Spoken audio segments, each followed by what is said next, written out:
Hello विद्यार्थी मित्रों। तो जेनी लांबा समयથી રાહ જોવાતી હતી તે નોટિફિકેશન આજે બહાર પડી ગઈ છે।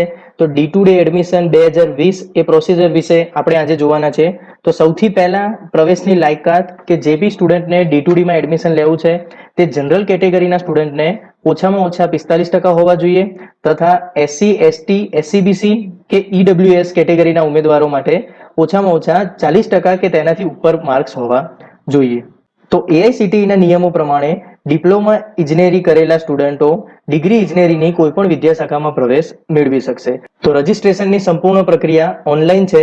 ઓનલાઈન રજિસ્ટ્રેશનની પ્રક્રિયા આજની તારીખથી બપોરે 12 કલાકથી 15/9/2020ના રોજ સાંજે 5 કલાક સુધી ચાલુ રહેશે। તો એ દરમિયાન તમારે ઓનલાઈન પ્રક્રિયા પૂરી કરવાની રહેશે। રજિસ્ટ્રેશન પ્રક્રિયામાં અંતે તમારી પાસે ઓનલાઈન ફીસ લેવામાં આવશે જે 300 રૂપિયા છે અને જે નોન રિફંડેબલ હશે તો તમારે એની માટે ખાસ કાળજીપૂર્વક ફોર્મ ભરવાનું રહેશે। હવે ફોર્મ તમારે કઈ રીતે ફિલઅપ કરવાનું છે, તેમાં કઈ કઈ બાબતો ધ્યાન રાખવાની છે તે સંપૂર્ણ બાબતો હું તમને આપણી આ વિડીયોમાં કમ્પ્લીટ રીતે બતાવી દઈશ। સૌથી પહેલા એ ધ્યાન રાખવાનું છે કે ઉમેદવારે કોઈ પણ ડોક્યુમેન્ટ રૂબરૂ ક્યાંય પણ આપવા જવાના નથી કે ડોક્યુમેન્ટ વેરિફિકેશન માટે પણ કોઈ પણ હેલ્પ સેન્ટર કે કોઈ પણ જગ્યાએ જવાનું નથી। તમારે ઓનલાઈન જ બધું અપલોડ કરવાનું છે અને ઓનલાઈન જ એ લોકો વેરિફિકેશન કરીને તમને કન્ફર્મેશન આપી દેશે, બરોબર। ત્યારબાદ એક વધારે વિગત ધ્યાનમાં લેવાની છે કે ઉમેદવારોને ડિપ્લોમા પૂર્ણ કરવા માટે જે પણ વિષયની એટીકેટી બાકી છે સેમિસ્ટર 1 થી 6 માં તેની પરીક્ષા આપેલ હોય અને સપોઝ તમારું રિઝલ્ટ બાકી હોય તો પણ તમે ફોર્મ ભરી શકો છો, પણ એડમિશન પ્રોસેસ ચાલુ થયા પહેલા તમારી યુનિવર્સિટી દ્વારા એ રિઝલ્ટ ડિક્લેર કરેલું હોવું જોઈએ, બરોબર સ્ટુડન્ટ। તો આવો આપણે આજે જોઈએ કે જીટીયુમાં D2D એડમિશન પ્રોસેસનું ફોર્મ કઈ રીતે ભરવાનું છે અને એમાં કઈ કઈ તકેદારી રાખવાની છે। તો અહીંયા નોટિફિકેશનમાં બતાવ્યા પ્રમાણે તમારે એક જ વેબસાઇટ ઉપર ધ્યાન રાખવાનું છે કે www.gujacpc.nic.in આ વેબસાઇટ ઉપર તમારે ઓનલાઈન રજિસ્ટ્રેશન, ફીની ચૂકવણી, ચોઇસ ફિલિંગ, તમને ક્યાં એડમિશન મળ્યું છે અને છેલ્લે એડમિશન કન્ફર્મ કરવા સુધીની તમામ પ્રક્રિયા gujacpc.nic.in આ વેબસાઇટ ઉપર થશે। અને બીજી એક ઓફિશિયલ વેબસાઇટ છે જેનું નામ છે www.jacpcldce.ac.in જેની ઉપર તમને તમામ સૂચનાઓ, લાયકાત, ગયા વર્ષનું મેરિટ, પ્રોવિઝનલ મેરિટ લિસ્ટ, કઈ કોલેજમાં કેટલી સીટો છે તે દરેક વસ્તુ એ વેબસાઇટ ઉપર મળશે। અને તમારે ક્યાંય પણ શોધવા ના જવું હોય તો આપણે આ વિડીયોના નીચે ડિસ્ક્રિપ્શનમાં હું દરેક વિગતની લિંક આપી દઈશ તો તમે આરામથી એમાંથી પણ ડાઉનલોડ કરી શકશો। તો સૌથી પહેલા આવો આપણે જોઈએ કે ફોર્મ તમારે કઈ રીતે ભરવાનું છે અને કઈ વેબસાઇટમાંથી ભરવાનું છે। તો ફોર્મ ભરવા માટે તમારે જવું પડશે www.gujacpc.nic.in। તો સૌથી પહેલા તમે ગૂગલમાં લખ્યું છે www.gujacpc.nic.in તો તમારી સામે જે પણ સૌથી પહેલી વેબસાઇટ આવે છે તેની ઉપર ક્લિક કરવાનું છે। આ એસીપીસી ની ઓફિશિયલ વેબસાઇટ છે, તેમાં તમારું કામ છે ડિપ્લોમાથી ડિગ્રી। તો ડિપ્લોમાથી ડિગ્રી તેની ઉપર ક્લિક કરીશું। હવે આવશે ક્લિક હિયર ફોર રજિસ્ટ્રેશન, તો આપણે ન્યૂ યુઝર છે તો એના ઉપર ક્લિક કરવાનું રહેશે, ક્લિક હિયર ફોર રજિસ્ટ્રેશન। અહીંયા તમારે આ રીતની ઇન્ટરફેસ ખુલશે જેમાં તમારે ન્યૂ કેન્ડિડેટ રજિસ્ટ્રેશન તેમાં અંદર જવાનું રહેશે। ત્યારબાદ તમારે એક પોપઅપ મેસેજ આવશે જેમાં બધા રૂલ્સ રેગ્યુલેશન્સ હશે, તમારે ખાલી એ વાંચીને એપ્રુવ કરવાના છે કે યસ હું અહીંયા જે પણ કંઈ ભરું છું તે ઓકે છે। સૌથી પહેલા છે કેન્ડિડેટ નેમ, તો 10માની માર્કશીટમાં કે તમારી માર્કશીટોમાં જે પ્રમાણેનું નામ ચાલતું હોય, ધ્રુવ હોય તો ધ્રુવ, ધ્રુવ કુમાર હોય તો ધ્રુવ કુમાર, એ રીતે તમારે તમારું નામ લખવાનું રહેશે। સપોઝ મેં અહીંયા નામ લખ્યું છે। ત્યારબાદ છે આઈએસડી કોડ, તો ઇન્ડિયામાંથી અહીંયા સિલેક્ટ કરેલું જ હશે।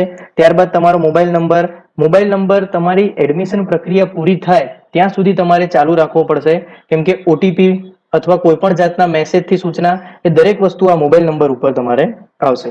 ઈમેલ આઈડી, તો જો ઈમેલ આઈડી ન હોય તો તમારે એક પ્રોપર ઈમેલ આઈડી બનાવી દેવાનું રહેશે, અથવા ડિપ્લોમા કરેલું હશે તો સ્ટુડન્ટ જોડે ઈમેલ આઈડી હશે જ તો જેનો આઈડી પાસવર્ડ તમને યાદ હોય પ્રોપર એ ઈમેલ આઈડી અહીંયા નાખવાનું રહેશે। સપોઝ હું અહીંયા એક સેમ્પલ તરીકે ઈમેલ આઈડી નાખું છું, ક્લિયર। એના પછી છે યુઝર આઈડી। હવે યુઝર આઈડી તમારી પ્રક્રિયા શરૂ થયાથી લઈને છેક અંત સુધી તમારે સાચવવાનું રહેશે। તો તમે કાંઈ પણ યુઝર આઈડી લખી શકો છો। સપોઝ મારું નામ ધ્રુવ છે તો ધ્રુવ, પછી તમારી બર્થડેટ કે તમને જે પણ નંબર લાગે એ નંબર તમે અહીંયા લખી શકો છો કે સપોઝ આ નંબર મેં લખ્યો છે તો આ મારું યુઝર આઈડી કન્ફર્મ છે। આ તમારે એક નોટ પેનમાં બી નોટ ડાઉન કરી રાખવાનું છે કે જેથી કરીને તમે ભૂલી જાઓ તો આગળથી કરીને કોઈ પ્રક્રિયામાં વિલંબ ન થાય। ત્યારબાદ છે પાસવર્ડ। પાસવર્ડ ઉપર જેવું તમે ક્લિક કરશો પાસવર્ડનું તમને કંઈક ઇન્સ્ટ્રક્શન ખુલશે તો password must B 8 to 13 character long. તો પાસવર્ડની લંબાઈ તમારે 8 થી 13 શબ્દની હોવી જોઈએ. ત્યારબાદ છે password must have one upper case alphabet. પાસવર્ડની અંદર એક પ્રથમ એબીસીડી નો મૂળાક્ષર હોવો જોઈએ, બીજી એબીસીડી ના પણ મૂળાક્ષર હોવો જોઈએ, તેના પછી ન્યુમેરિકલ વેલ્યુ પણ અંદર હોવી જોઈએ અને કંઈક સ્પેશિયલ કેરેક્ટર તે પણ અંદર તમે રાખી શકો છો. તો આટલા 5 ક્રાઇટેરિયા છે, એ ક્રાઇટેરિયા ફૂલફિલ કરીને જ તમે પાસવર્ડ બનાવી શકશો. તમારે જે પણ કંઈ પાસવર્ડ રાખવો હોય તે સપોઝ તમે અહીંયા લખ્યો છે, તેના પછી કન્ફર્મ પાસવર્ડ, જે પાસવર્ડ અહીંયા લખેલો છે તેનો તે જ પાસવર્ડ તમારે અહીંયા રિપીટ કરવો પડશે. જો એ પાસવર્ડ અલગ હશે તો તમને આ રીતની એરર આવશે કે password and confirm password must be same. જ્યારે તમે પાસવર્ડ અને કન્ફર્મ પાસવર્ડ સેમ નાખશો ત્યારબાદ તમે આગળ જઈ શકશો. સિક્યુરિટી પિન સાઈડના બોક્સમાં જે કંઈ પણ લખેલું છે તે તમારે અહીંયા લખવાનું છે. કેસ સેન્સિટિવ મૂળાક્ષર હશે, તેથી પ્રથમ એબીસીડી હોય તો પ્રથમ એબીસીડી, બીજી એબીસીડીમાં લખેલું હોય તો બીજી એબીસીડીમાં લખવાનું હશે. ત્યારબાદ તમે સબમિટ બટન દબાવશો, આ રીતનો પોપઅપ મેસેજ તમારે આવશે, do you wish two final submit? તો તમારે યસ આપવાનું રહેશે. યસ આપ્યા બાદ જો તમારું ઈમેલ આઈડી ખોટું હશે તો તમને અહીંયા બતાવશે કે પ્રોપર ઈમેલ આઈડી નથી, તમે એને સુધારો. ઈમેલ આઈડી સુધાર્યા બાદ તમે યસ આપશો તો તમને ફાઇનલ અહીંયા આ રીતે આવશે કે review page sign up form, કે જેમાં તમારું નામ, ઈમેલ આઈડી અને મોબાઈલ નંબર, આ 3 વસ્તુ તમારે ખાસ વેરીફાઈ કરવાની છે. આ 3માંથી કોઈ પણ વસ્તુ તમે ભૂલી જશો કે પછી ઈમેલ આઈડીનો પાસવર્ડ નહીં યાદ હોય તો તમને આગળથી પ્રક્રિયામાં વિલંબ આવી શકે છે. તો તમારે યુઝર આઈડી અને બધું જ તમારે યાદ રાખવાનું છે અને ફાઇનલ સબમિટ ઉપર ક્લિક કરવાનું છે. ત્યારબાદ ઓટીપી વેરિફિકેશનની પ્રોસેસ ચાલુ થશે. એટલે કે જે પણ તમે મોબાઈલ નંબર નાખેલો છે તેની ઉપર વન ટાઈમ પાસવર્ડ આવશે, તો એ ઓટીપી તમારે અહીંયા નાખવાનો રહેશે.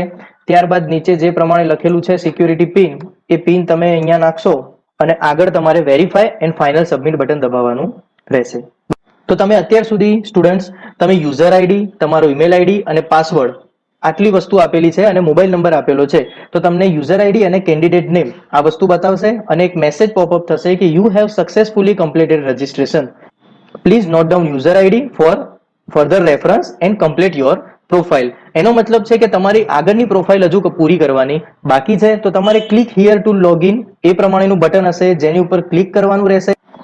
તેનો મતલબ છે કે તમારે ફરીથી એસીપીસીમાં લોગિન કરવાનું છે. તો આપણી વેબસાઇટ હતી gujacpc.nic.in, તે આ પ્રમાણેની હતી.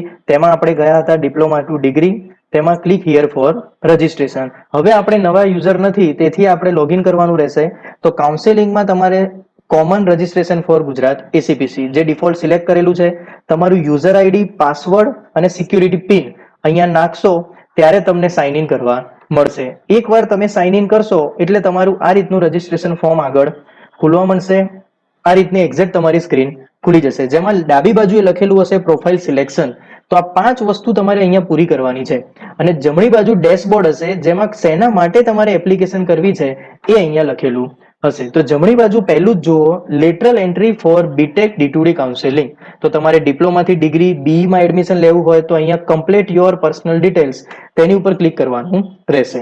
એ સ્ક્રીન ઉપર ક્લિક કર્યા બાદ તમારી સામે આ રીતની એક બેઝિક સ્ક્રીન ખુલશે. અહીંયા જે પણ પીડીએફ એ લોકોએ આપેલી છે એ ગાઈડલાઇન્સમાં પ્રોપર દેખાતું નથી, એટલે હું તમને કહું છું કે અહીંયા બધી જ બેઝિક ડિટેલ્સ માંગશે.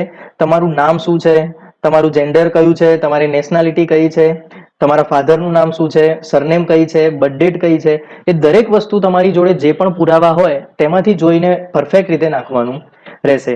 જેમ તમે તેમાંથી આગળ જશો તેમ તમને ડોક્યુમેન્ટ અપલોડ કરવાના કહેશે.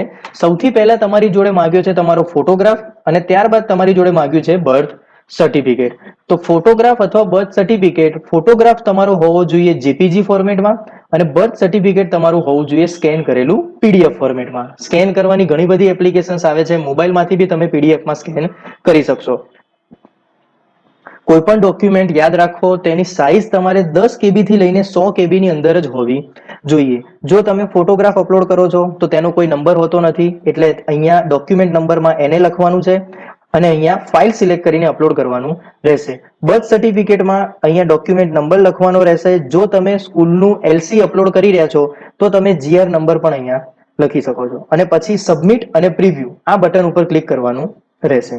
તે દરમિયાન જો તમે જાતે જ લોગ આઉટ થઈ જાઓ છો અથવા વેબસાઇટમાં કઈ કારણસર તમે ભૂલથી લોગ આઉટ થઈ જાઓ છો તો જ્યારે પણ તમે ખોલશો ત્યારે ડેશબોર્ડ ઉપર તમારે અહીંયા ક્લિક કરવાનું રહેશે, ક્લિક હિયર ટુ એપ્લાય, કે જેથી તમારે બીઈ બીટેક ડી2ડી કાઉન્સેલિંગમાં એડમિશન લેવું છે. તો તમે અહીંયા એપ્લાય કરશો તો તમારી સામે ફરીથી આ સ્ક્રીન ખુલી જશે જેમાં તમને પહેલેથી જ બતાવશે કે આટલી વસ્તુ છે registration form, application form, qualification details, કે જેથી બીજી પણ 5-6 વસ્તુઓ છે જેમાંથી તમે એનું સ્ટેટસ શું છે, તમે કઈ કઈ વસ્તુઓ કમ્પ્લીટ કરેલી છે. તો અહીંયા હજુ સુધી આપણે એક જ વસ્તુ કમ્પ્લીટ કરી છે, જે છે રજિસ્ટ્રેશન ફોર્મ. ત્યારબાદ દરેક વસ્તુ ઇનકમ્પ્લીટ છે. તો એક એક વસ્તુ આપણે સ્ટેપ બાય સ્ટેપ શીખતા જઈએ અને પૂરી કરતા જઈએ. તો જેમ તમારે આ ફોર્મ ખુલે, આગળ ફિલઅપ કરવા માટે તમને મળશે એપ્લિકેશન નંબર. ધ્યાન રાખો સ્ટુડન્ટ્સ, એડમિશન પ્રોસેસમાં જે કંઈ પણ આવો નંબર કે કંઈ પણ તમને મળી રહ્યું છે તે તમે નોટ ડાઉન પણ કરી રાખો અને તેનો ફોટો પણ ખેંચી રાખો, જેથી કરીને આગળ કામ લાગી શકે. ત્યારબાદ તમે અહીંયા એપ્લિકેશન ફોર્મ ઉપર ક્લિક કરશો એટલે તમારું આ રીતનું આખું ફોર્મ ખુલી જશે, જેમાં તમારું candidate name, father name, mother name, birth date, gender, nationality દરેકમાં ઇન્ડિયન આવશે, ડોમેસાઇલ કયા રાજ્યમાં તમે વસવાટ કરો છો, કેટેગરી કઈ છે તમારી, જનરલ હોય તો જનરલ, તમારી જોડે ઓબીસી નું સર્ટિફિકેટ હોય, એસસી નું સર્ટિફિકેટ હોય તો એ પ્રમાણે તમારે કેટેગરી સિલેક્ટ કરવાની આવશે. સબ કેટેગરીમાં તમારે જે કંઈ પણ લાગુ થતું હોય તે પ્રમાણે પ્રૂવ કરવાનું રહેશે. TFWS સપોઝ અહીંયા છે ટ્યુશન ફી વિવિયર સ્કીમ, તો TFWS માટે તમારે આવકનો દાખલો ખાસ જોશે. તો જો આવકનો દાખલો હોય તો જ તમે તેની ઉપર યસ કરી શકશો, નહીં તો તમારે આગળ જતા મુશ્કેલી થઈ શકે છે. અને પછી આપણે આપવાનું છે સેવ એન્ડ નેક્સ્ટ. ત્યારબાદ અહીંયા આવશે ક્વોલિફિકેશન ડિટેલ્સ. ક્વોલિફિકેશન ડિટેલ્સમાં સર્વપ્રથમ છે પાસિંગ સ્ટેટસ. હવે ઘણા બધા સ્ટુડન્ટ્સની હજુ એક્ઝામ ચાલી રહી છે, તો જો એક્ઝામ ચાલી રહી હોય તો તમારે લખવાનું છે એપિયરિંગ. અહીંયા આપેલું જ છે એપિયરિંગ લખવાનું છે. અને જો ગયા વર્ષના કોઈ ડિપ્લોમા પાસ આઉટ સ્ટુડન્ટ હોય તો તેણે અહીંયા પાસ લખવાનું હશે. ક્લિયર? બે ઓપ્શન હશે, એમાંથી તમારે સિલેક્ટ કરવાના રહેશે. પાસિંગ મંથ, જો તમારું રિઝલ્ટ ઓલરેડી ગયા વર્ષે આવી ગયું છે તો તમે એ મંથ લખી શકો છો, નહીં તો તમારે એક્સપેક્ટેશન જે મંથમાં રિઝલ્ટ આવવાનું હોય તેનું પાસિંગ મંથ, અને પાસિંગ યરમાં આવશે 2020. તમે કઈ બ્રાન્ચમાંથી ડિપ્લોમા કર્યું છે, ક્વોલિફિકેશન એક્ઝામ સ્ટેટ, તો ગુજરાતમાંથી કર્યું હોય તો ગુજરાત, બહારના સ્ટેટના હોય તો બહારનું સ્ટેટ સિલેક્ટ કરવાનું, કયું બોર્ડ કઈ યુનિવર્સિટીમાંથી કરેલું છે તે લખવાનું રહેશે. ત્યારબાદ છે એનરોલમેન્ટ નંબર, સીટ નંબર અથવા પીએનઆર નંબર. હવે જો તમે જીટીયુમાંથી જ ડિપ્લોમા કરેલું છે તો તમારે અહીંયા તમારો એનરોલમેન્ટ નંબર લખવાનો રહેશે. જો તમે બીજી કોઈ યુનિવર્સિટીમાંથી ડિપ્લોમા કરેલું હોય, જેમ કે ઉપરના જે ફોટોમાં અહીંયા બતાવ્યું છે સાઈડમાં, એ રીતે જો તમે ડિપ્લોમા કરેલું હોય તો આ લિસ્ટમાંથી જોઈને તમારો પર્ટિક્યુલર નંબર નાખવાનો રહેશે. આ લિસ્ટમાં દરેક યુનિવર્સિટીની વિગત આપેલી છે કે આ યુનિવર્સિટીમાંથી ડિપ્લોમા કર્યું હોય તો તમારે અહીંયા આ નંબર નાખવાનો રહેશે અને તમારી કોલેજનું નામ અહીંયા નાખવાનું છે. ત્યારબાદ તમારે સેવ એન્ડ નેક્સ્ટ બટન ઉપર ક્લિક કરવાનું છે. તે ક્લિક કર્યા પછી તમારે કોન્ટેક્ટ ડિટેલ્સ ખુલશે કે તમારું એડ્રેસ પ્રૂફમાં આધાર કાર્ડ હોય કે તમારું ઘરનું જે પણ એડ્રેસ પ્રૂફ હોય તેમાં જોઈને પ્રોપર એડ્રેસ નાખવાનું છે. ઉપરનું એડ્રેસ ભરાઈ જાય ત્યારબાદ જો પરમેનન્ટ એડ્રેસ પણ સેમ જ હોય તો તમારે આ બટન ઉપર ક્લિક કરવાનું છે. એટલે જે તમારું અત્યારનું એડ્રેસ છે એ જ તમારું પરમેનન્ટ એડ્રેસ છે, એ રીતે નક્કી થઈ જશે. ત્યારબાદ સેવ એન્ડ નેક્સ્ટ બટન આપશો એટલે તમારી નેક્સ્ટ વિન્ડો ખુલશે, જે બહુ જ મહત્વની વિન્ડો છે, જેમાં તમારે તમારા બધા જ ડોક્યુમેન્ટ અપલોડ કરવાના રહેશે. અત્યાર સુધી સ્ટુડન્ટ્સ એવું હતું કે ડોક્યુમેન્ટ વેરિફિકેશન તમારે ફિઝિકલી થતું હતું, એટલે કે તમે કોઈ પણ હેલ્પ સેન્ટરમાં જાઓ તો એ લોકો સામે તમારી ઝેરોક્સ જોઈ લે અને ઓરિજિનલ કોપી જોઈ લે એટલે તમને ઓકે કહી દેતા હતા. હવે દરેક વસ્તુની એક્યુરેસી તમારા ઉપર ડિપેન્ડ છે કે તમે કેવી રીતે મોબાઈલથી એને સ્કેન કરો છો અને કઈ રીતે એને પ્રોપરલી અપલોડ કરો છો. તો સૌથી પહેલું ડોક્યુમેન્ટ છે કે જે બી ડિસેબિલિટી વાળા સ્ટુડન્ટ છે તેની માટે છે, બાકીનાને કંઈ કરવાનું નથી. બીજું છે ઇન્કમ સર્ટિફિકેટ. તમારે જો આવકનો દાખલો બતાવવાનું હોય, અહીંયા નીચે આપેલું જ છે લિસ્ટમાં કે આવકના પ્રમાણપત્ર હોય તો તેની સ્કેન કોપી અપલોડ કરવાની રહેશે. આ દરેક સર્ટિફિકેટમાં એની સાઇઝ લખેલી હશે કે 10 KB થી માંડીને 200 KB સુધીની સાઇઝમાં તમે અપલોડ કરી શકો છો. તો એનાથી વધારે ઓછી સાઇઝનું હશે તો અહીંયા અપલોડ નહીં થાય. ત્યારબાદ છે ડિફેન્સ રિલેટેડ કઈ હોય તો ડિફેન્સ સર્ટિફિકેટ. જે પણ એસસી કેટેગરીના ઉમેદવારો છે તેણે અહીંયા એસસી નું સર્ટિફિકેટ અપલોડ કરવાનું હશે. ત્યારબાદ એસસી એસટી ના જે કંઈ પણ સ્ટુડન્ટ ફ્રીશિપ કાર્ડ ધરાવે છે તેમણે અહીંયા તેમનું ફ્રીશિપ કાર્ડ નાખવાનું છે.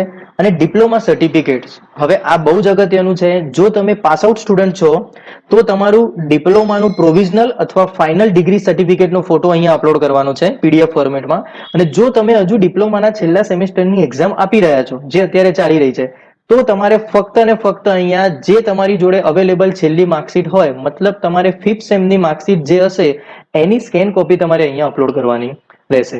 આ યાદ રાખજો સ્ટુડન્ટ્સ, જો આમાં મિસ્ટેક થશે તો તમારે બહુ જ લાંબી પ્રોસિજર થશે તેને સુધારવા માટે. સો બહુ ધ્યાનથી આને પીડીએફ બનાવીને અપલોડ કરવાનું છે. એકવાર દરેક અપલોડ થઈ જાય ત્યારબાદ નેક્સ્ટ બટન આપશો. ત્યારબાદ બીજા ડોક્યુમેન્ટ્સ છે કેટેગરી સર્ટિફિકેટ. જો તમે કોઈ પર્ટિક્યુલર કેટેગરીમાં હોય તો એનું સર્ટિફિકેટ નાખવાનું હશે. ત્યારબાદ તમારું છે 12માની માર્કશીટ અથવા સર્ટિફિકેટ્સ, તો તેનું નાખવાનું હશે. હવે અહીંયા તમારે બતાવ્યું છે કે કેટેગરી સર્ટિફિકેટ્સ, તો તેમાં તમારે ડોક્યુમેન્ટ આઈડીમાં જે કંઈ પણ સર્ટિફિકેટ નંબર હશે તે તમારે અહીંયા નાખવાનું રહેશે. 12થની માર્કશીટ છે તો 12થની માર્કશીટમાં અહીંયા લખેલું છે કે હોલ ટિકિટ નંબર, તો હોલ ટિકિટ નંબર તમારે અહીંયા લખવાનો રહેશે. ઇન્કમ સર્ટિફિકેટમાં પણ તમારો જે નંબર ઉપર હોય સર્ટિફિકેટમાં એ તમારે ડોક્યુમેન્ટ નંબરમાં અહીંયા ત્રીજા ખાનામાં નાખવાનું રહેશે. બરોબર સ્ટુડન્ટ્સ? તો સ્ક્રીનશોટ પ્રમાણે દરેક ડોક્યુમેન્ટ તમને સાઈડમાં દેખાશે કે આ રીતનું ડોક્યુમેન્ટ તમે અપલોડ કરેલું છે. ત્યારબાદ તમારે દરેક ડોક્યુમેન્ટને પ્રમાણિત નકલ કરવાનું છે, ચેક અને વેરીફાઈ. જે તમે ટ્રુ કોપી કરાવતા હતા એ તમારે જાતે કરવાનું છે. તો દરેક સર્ટિફિકેટની જોડે અહીંયા એક ખાનું હશે સેલ્ફ વેરીફાઈ, તેની ઉપર ટિક કરવાનું રહેશે સેલ્ફ વેરીફાઈ ઉપર, અને છેલ્લે તમારે સેવ એન્ડ ફાઇનલ સબમિટ ઉપર ક્લિક કરવાનું રહેશે. તો સેવ એન્ડ ફાઇનલ સબમિટ કર્યા બાદ તમારે આ રીતનું ઇન્ટરફેસ ખુલશે કે તમે દરેક પ્રોસિજર કમ્પ્લીટ કરેલી છે, ખાલી છેલ્લી પ્રક્રિયા તમારે બાકી છે. જે છેલ્લી પ્રક્રિયા છે પે રજીસ્ટ્રેશન ફીઝ. હવે રજીસ્ટ્રેશન ફી પણ તમારે ઓનલાઈન પે કરવાની છે. તો યાદ રાખો વિદ્યાર્થી મિત્રો, જો તમે ફી ભરવાની પણ બાકી રાખશો તો પણ તમારા ડોક્યુમેન્ટ આગળ જશે નહીં અને તમારી કોઈ પણ પ્રોસિજર પૂરી થયેલી ગણાશે નહીં. તો તેની માટે તમારે નીચે ઓપ્શન આપેલો છે પે રજીસ્ટ્રેશન ફી, તેની ઉપર ક્લિક કરવાનું રહેશે. રજીસ્ટ્રેશન ફી કોઈ પણ UPI application, credit card, debit card કે કોઈ પણ નેટ બેન્કિંગ થી તમે અહીંયા ભરી શકો છો. ત્યારબાદ તમને ઓનલાઈન જ પેમેન્ટની રિસિપ્ટ મળી જશે. ત્યારબાદ છેલ્લે તમારે આવી જશે કે રજીસ્ટ્રેશન પ્રક્રિયા સંપૂર્ણ પૂર્ણ થયેલ છે અને એક રિસિપ્ટ તમને મળશે કે તમે આટલી 300 રૂપિયા ફી ભરેલી છે કે જે નોન રિફંડેબલ છે. યાદ રાખો, તમારો એપ્લિકેશન નંબર અને યુઝર આઈડી અને પાસવર્ડ તમારે બીજા કોઈ સ્ટુડન્ટ જોડે શેર પણ કરવાના નથી અને ખોવાઈ જાય તે રીતે પણ મૂકવાના નથી. આ ત્રણેય વસ્તુ તમને પ્રોસિજર પૂરી ના થાય ત્યાં સુધી તમને સાથે રાખવા પડશે. ગમે તે જગ્યાએ આ જરૂર પડી શકે છે. બરોબર વિદ્યાર્થી મિત્રો, તો આઈ હોપ કે તમે અહીંયા સુધીની રજીસ્ટ્રેશન પ્રોસેસ કમ્પ્લીટ રીતે સમજી ચૂક્યા હશો અને તમે ઓનલાઈન ફોર્મ પણ ભરી નાખશો. અને 15/9/2020 તેના સુધી આટલી જ પ્રક્રિયા કરવાની છે. અને આગળની કોઈ પણ અપડેટ્સ માટે ફોર્મ કઈ રીતે ભરવાનું હશે કે સિલેક્શન પ્રોસિજર કઈ રીતે હશે, કઈ બ્રાન્ચ મારે સિલેક્ટ કરવાની છે, કઈ બ્રાન્ચમાં કઈ કઈ કોલેજીસ છે, એ દરેક માટે હું આગળના વિડીયો મૂકીશ, જે તમે જોતા રહેજો. એટલે તમને આરામથી આખી પ્રક્રિયા ખબર પડી જશે. અને તમને કંઈ પણ ડાઉટ હોય તો તમે કોમેન્ટ સેક્શનમાં જઈને કોમેન્ટ પણ કરી શકો છો, તો હું તમને એનું સોલ્યુશન પણ આપી દઈશ. અને ગયા વર્ષનું મેરિટ લિસ્ટ, પછી કોલેજોનું લિસ્ટ અને એસીપીસીની જે કંઈ પણ નોટિફિકેશન અત્યાર સુધી આવી છે એ દરેક નોટિફિકેશનની લિંક મેં નીચે ડિસ્ક્રિપ્શનમાં મૂકેલી છે, તો તમે તેની ઉપર જઈને પણ ઓફિશિયલી નોટિફિકેશન જોઈ શકો છો.